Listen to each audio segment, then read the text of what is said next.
আসসালামু আলাইকুম রহমতুল্লাহি ওয়া বারাকাতুহু। সবাই ভালো আছেন? আলহামদুলিল্লাহ। আসসালাতু ওয়াসসালামু আলা রাসূলিহিল কারীম ওয়া আলা আলিহি ওয়া সাহবিহি আজমাইন। রব্বি ইশরাহ লি সাদরি ওয়া ইয়াসসির লি আমরি ওয়াহলুল উকদাতাম মিন লিসানি ইয়াফকাহু কওলি। বাংলাদেশ ইসলামী ছাত্র শিবির কেন্দ্রীয় বিজ্ঞান বিভাগ কর্তৃক আয়োজিত আজকের এই সায়েন্স ফেস্ট 2024-এর সম্মানিত সভাপতি, ইসলামী ছাত্র শিবিরের কেন্দ্রীয় সভাপতি জনাব মঞ্জুরুল ইসলাম, উপস্থিত আছেন বিশিষ্ট একাডেমিশিয়ান এবং সম্মানিত অতিথিবৃন্দ, এবং আজকের আয়োজন যাদেরকে নিয়ে, প্রিয় শিক্ষার্থী বন্ধুরা, অভিভাবকবৃন্দ, সুপ্রিয় সাংবাদিক বন্ধুগণ, সবাইকে আমরা আন্তরিকভাবে অভিনন্দন এবং কৃতজ্ঞতা জানাচ্ছি আমাদের আজকের প্রোগ্রামে এসে প্রোগ্রামকে সুন্দর এবং সফল করার জন্য। সম্মানিত উপস্থিতি, ইসলামী ছাত্র শিবির তার যাত্রা লগ্ন থেকেই একটি মহৎ লক্ষ্য এবং উদ্দেশ্য নিয়ে যাত্রা শুরু করেছিল। আলহামদুলিল্লাহ, আমরা অনেকটা পথ পাড়ি দিয়ে এসেছি। তো এই পথ পাড়ি দিয়ে আসতে গিয়ে আমাদেরকে অনেক কণ্ঠকাকীর্ণ পথ অতিক্রম করতে হয়েছে, অনেক বাধার সম্মুখীন হতে হয়েছে, আমাদেরকে অনেক প্রোপাগান্ডাকে ফেস করতে হয়েছে, যেটা আজকে দিন পর্যন্ত আমাদেরকে করতে হচ্ছে।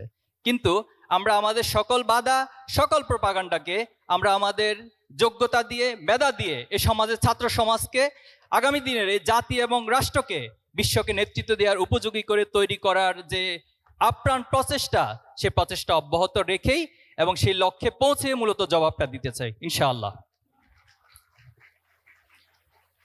আজকের যে বিজ্ঞান মেলা আমরা করতে যাচ্ছি, জ্ঞান আল্লাহ তাআলা আমাদেরকে দান করেছেন এবং এই জ্ঞানকে সবচেয়ে বেশি প্রমোট করা হয়েছে ইসলামে।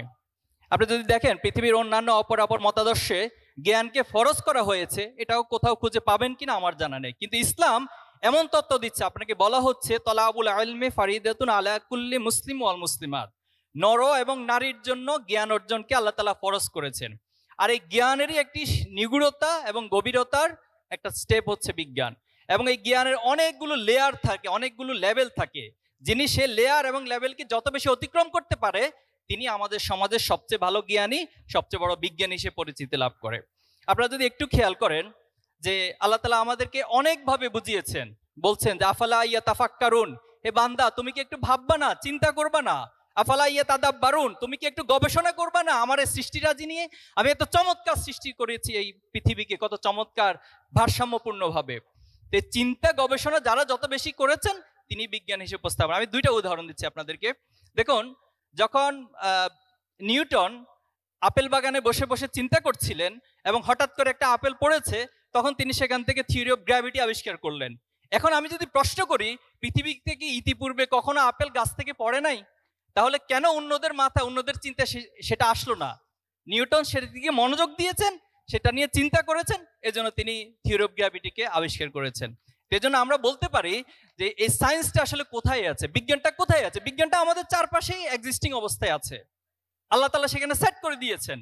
যিনি সেখান থেকে সেটাকে রপ্ত করবেন, তিনি সেটাকে মানুষের উপকারের জন্য কাজে লাগাতে পারবেন। দেখেন, অক্সিজেন আমরা আবিষ্কার করেছি। তো অক্সিজেন যখন আবিষ্কার হয় না, অক্সিজেনের থিওরি যখন মানুষের মাথায় ছিল না, তখনও তো এই নেচারের মধ্যে অক্সিজেন ছিল। তো আমরা এই সিদ্ধান্তে পৌঁছতে পারি যে আল্লাহ তাআলা এই প্রকৃতির মধ্যে, যেটা নেচার অফ সায়েন্স, সেটা আল্লাহ তাআলা ছড়িয়ে দিয়েছেন। যারা আমরা ভাববো, চিন্তা করব, গবেষণা করব, তারাই পৃথিবীতে বিজ্ঞানী হিসেবে সুপরিচিতি লাভ করে। এবং আমাদের আজকের আয়োজনের সবচেয়ে বড় থিম হচ্ছে আমরা জুনিয়র হান্ট সায়েন্টিস্ট আমরা খুঁজতে চাই, এবং আগামী দিনে যারা এই বাংলাদেশকে একটা বিজ্ঞানের জায়গা থেকে, আমরা অপর কাছ থেকে বিজ্ঞান ধার করব না, বিজ্ঞান আমাদেরই সম্পদ, বিজ্ঞান আল্লাহ তাআলার পক্ষ থেকে দেয়া আপনার জন্য সম্পদ, আপনি সেই সম্পদকে, আমরা সেই সম্পদকে কাজে লাগাতে চাই। আরেকটা পয়েন্ট বলতে চাই, সেটা হলো এই জ্ঞানকে দুইটা ভাগে ভাগ করা হয়েছে। এটা আমাদের উম্মার জন্য সবচেয়ে বড় আমাদের দুর্ভাগ্য। আমরা বলবো যে একটাকে বলা হচ্ছে দুনিয়ার জ্ঞান, আরেকটাকে বলা হচ্ছে পরকালীন জ্ঞান।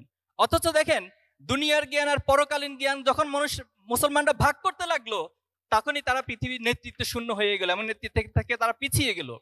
কিন্তু ইসলামের মূল কনসেপ্ট হচ্ছে উপকারী জ্ঞান এবং অপকারী জ্ঞান। যে জ্ঞানটাকে আপনি অর্জন করবেন নিজের জন্য এবং মানুষের জন্য, হিউম্যানিটির জন্য উপকারে আসবে, সেই জ্ঞানের কথা আমরা বলছি। যে জ্ঞানটা মানুষকে ধ্বংস করে দেয়, পৃথিবীকে ধ্বংস করে দেয়, সেই জ্ঞান কখনো বিজ্ঞান হতে পারে না। আজকে এখানে আপনারা অনেকে প্রজেক্ট শো করবেন, কেউ হয়তো এখানে ড্রোন প্রজেক্ট করবেন।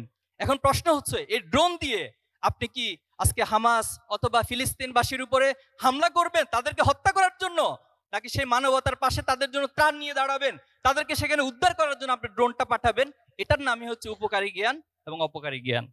আজকে আপনি পারমাণবিক যে শক্তি, পারমাণবিক শক্তির একটা লড়াই পৃথিবীতে চলছে, সেই পারমাণবিক শক্তি দিয়ে আপনি কি জাপানের হিরোশিমা নাগাসাকি কি ধ্বংস করে দিবেন, নাকি সেই পারমাণবিক শক্তি দিয়ে পৃথিবীর আপনি বিকল্প শক্তি হিসেবে এনার্জি পাওয়ারকে মানুষের উপকারের জন্য কাজে লাগাবেন? এটাই হচ্ছে আপনাদেরকে আমরা আজকের এই প্রোগ্রামের মাধ্যমে পার্থক্যটা করে দিতে চাই।